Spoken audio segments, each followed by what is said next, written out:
Hey, what's up? Welcome back, everyone. It's Justin Avalis here. Welcome back to my channel. So, this is gonna be like the next part of the initial discussion that I had regarding the mental health that I had because I initially shared about my first journey when I was clinically diagnosed and ill about mental health. Right now, what we're gonna talk about is the next things that happened to me after that and why it recurred. Ito kasi yung something na nakakalimutan natin. Lalo na yung mga individuals who are already rehabilitated about it. Pero we tend to get back to where we were before. So let me explain to you why. So it was way back 2019 when I've met a very special person in my life that I don't know if you have saw my recent videos about this, but this person is really has a huge impact on my personality as a person or me as a human. But right now that I am alone and no longer dealing with these things, I have some realizations that I want to share. So during those time, I felt something for this person and I was too demanding for attention, for love, for care. Because then again, if you're gonna go back to my own personality, I might have this happy, perky personality, but little of you didn't know that I tend to be emotional and not proud of myself, of what I've been really going through. Maybe that's something that I also want to share with everybody. So, going back into that, to what I have initially talked about, is when I have met this person, yeah, I tend to seek attention, time, demand for something, even if he didn't express anything that he likes me or he wanted me in the very first place because I was just too assuming. And even if we are not a couple, I was too demanding like that, which is something that mentally destroys me and myself. So this is something, guys, that you have to be also aware with yourself. If you are something that is like me, that is too demanding, finding for love and affection, you need to find other options or other alternatives that would make you feel love and would make you feel appreciated, which I'm gonna share later on at the end of the day. So, or at the end of this video. So, um, during that time, I was too proactive on helping this person when it comes to this work, to this job, something like that. And not just him, also the people around us. I want to keep on helping them.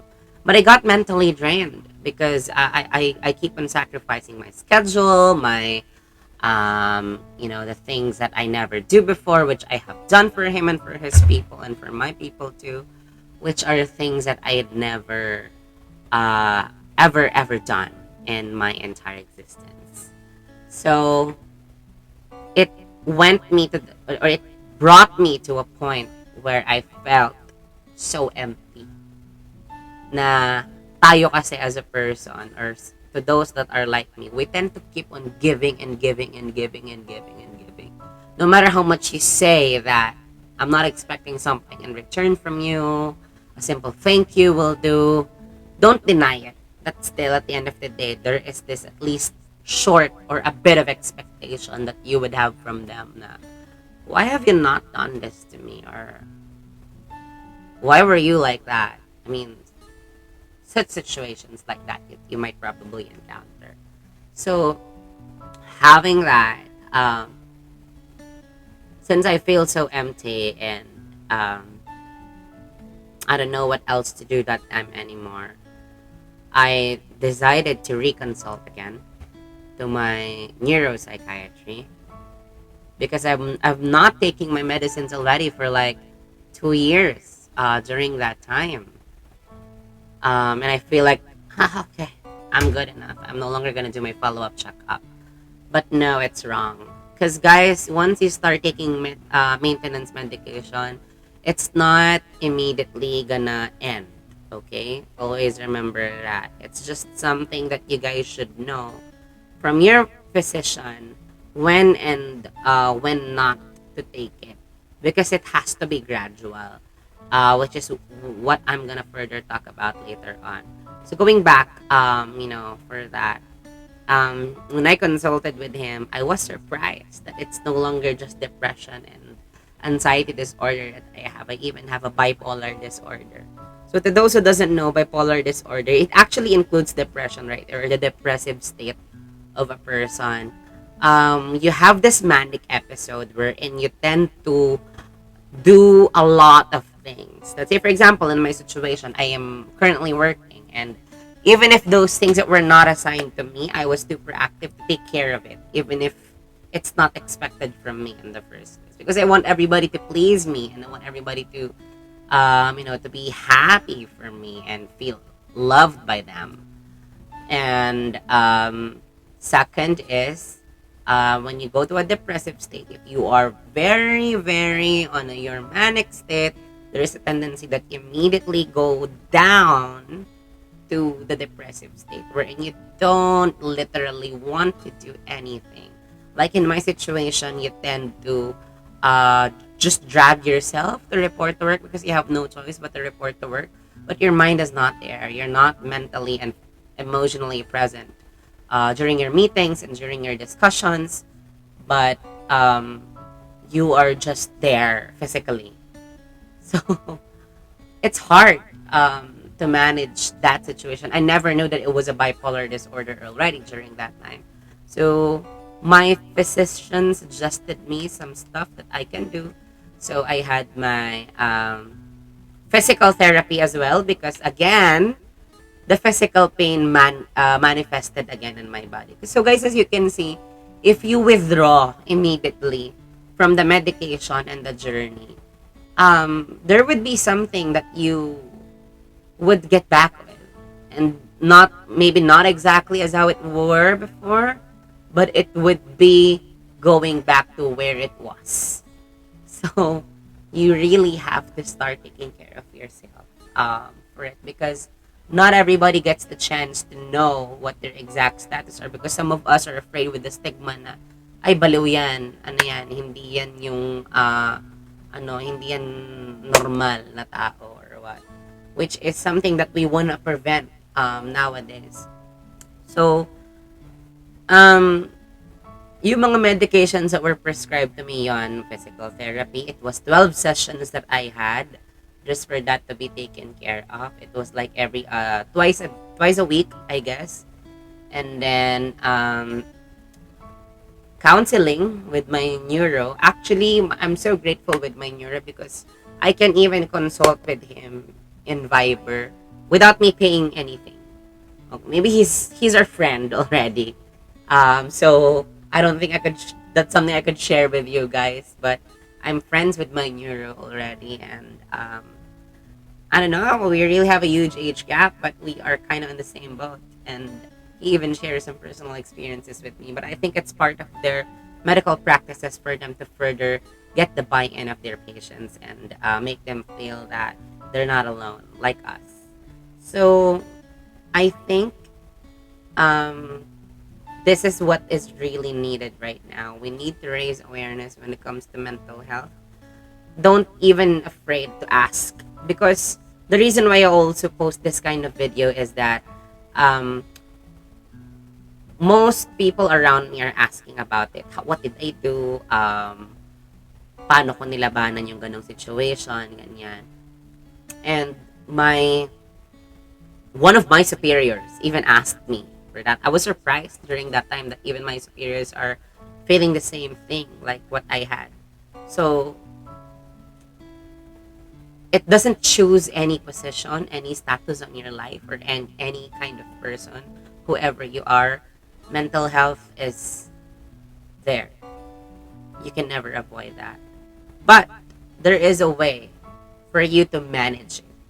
Always remember, once you got diagnosed about it, it's something that's not curable, but you can manage it. Okay? Para lang yung ano, kaya nga may maintenance medicine ka, 'di ba? Kaya nga may mga sinasuggest sa'yo the things that you could do in order for you to be better in terms of that. Which is part of this. This is part of mine, actually, na if I want to talk, if there is someone I could talk to and there's no one I could probably open it up with, I just record it in a camera, or if I want to share it with others and probably get their insights about it, it would be helpful. So at least they could also share what they're feeling with me. So, ayun, sa mga diniscuss kong bagay kanina, yun, it's really important that you have a good support system like your family. And the message that I would like to send, most especially to those who are not probably experiencing mental disorders already, is that um, let's be socially responsible, most especially to those people we think that are suffering mentally. It starts from the choice of words that you have, the tone of voice that you guys have, and also the things that you share with them. There might be some instances that they are not mentally stable and you message them with something demotivating or what. You can't take it away from that person. That doesn't gives you the license to ruin their mental fortitude, because it's not easy to deal with situations like this. And that's the only favor that I would be needing to ask to everybody, most especially into this kind of stigma that the society is giving. Because everything starts from fear.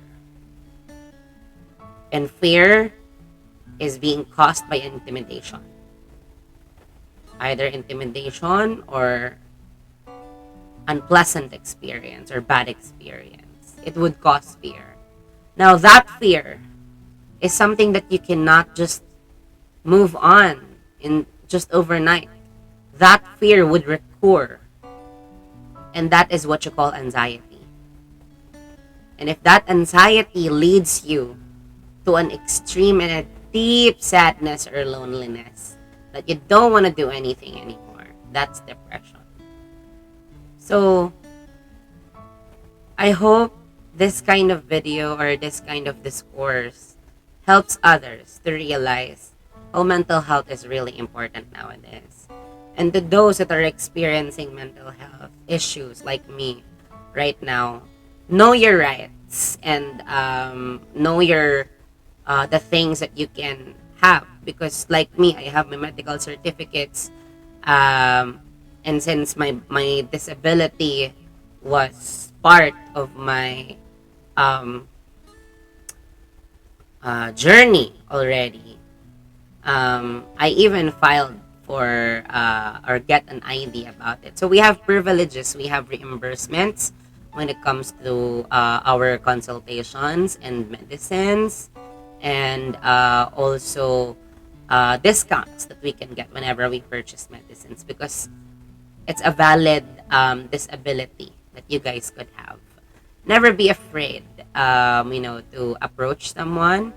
And the tip that I could give to everyone when someone is trying to approach you is make them feel that you are willing to listen, rather than telling them na it's you, or ikaw yan, hindi mo pinili yung anong yan, or it's your choice to be like that, or you just wanted to be that kind of person that you never wanted to be. Yung mga ganong bagay na isusumbat niyo pa dun sa tao na hindi nakakatulong. Actually, a lending ear would already do. You don't necessarily have to give an advice to change what they feel. Most especially in this virtual world, we can't even hug this kind of persons. So a simple lending ear is really gonna help a lot, because these kind of persons like us just needs an outlet that they could probably release what they are feeling. So in this video, I'll also share some things that help me cope up with my with my mental disorder.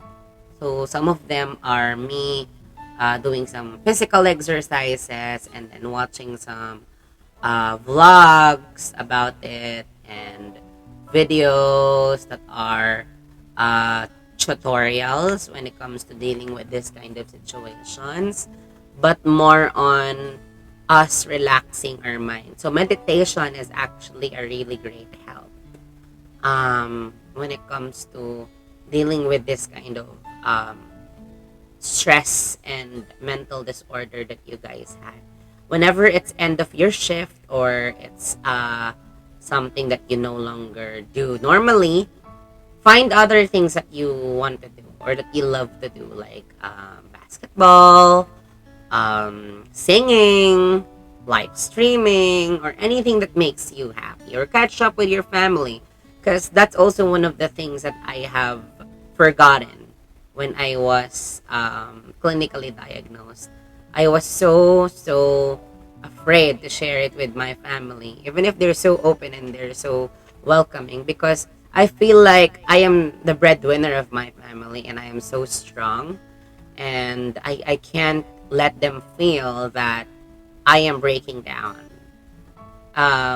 When it's something that they are the very first group of persons who's for sure gonna be willing to accept you no matter what and who you are. So guys, always remember that. And last thing, at least find a person that you could really talk to um, anytime, who's available, is not gonna judge you, like your human diary about it. Um, because um, it helps. Sometimes when we just vent out in a journal, in a notebook, or in a blog, no one's responding there. But if you message it to someone, if they are mentally okay, or if they want to respond about it, right? At least you know that someone is really listening. Someone is really there who is willing to hear you out with your stories. Hanggang sa mawala yan ng mawala. Because you guys don't escape from it. It's not the right mechanism or methodology to deal with it. Kasi yung ibang tao, arte lang yan, mawawala din to. Those are the two things that you just keep on hearing from them.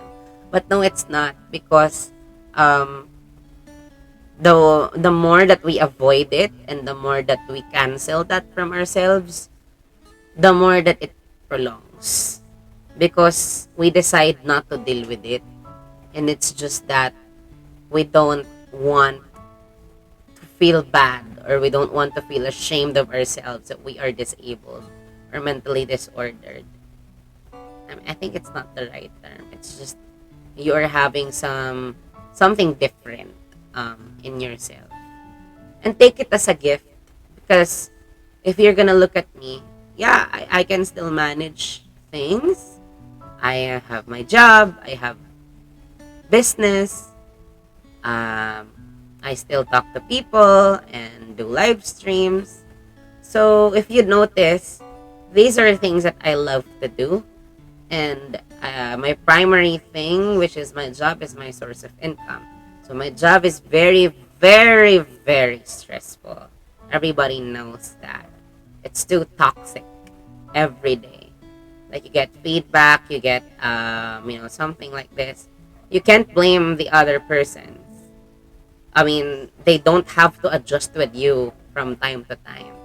And you have to know yourself on how can you cope up if this is the kind of feedback you get from a person, or how can you probably work on that if this is the kind of conversation you might probably go through with that person. So at least you know how you would really deal with it, rather than you not being prepared about it and just cry and be emotional on what you're going through. And then if it's a very stressful day ahead, find something that would really make you regain yourself and your confidence. Like me, if it's a very stressful day ahead, it's either I do singing and I do my live streaming and talk to other people, and sometimes I even do my makeups.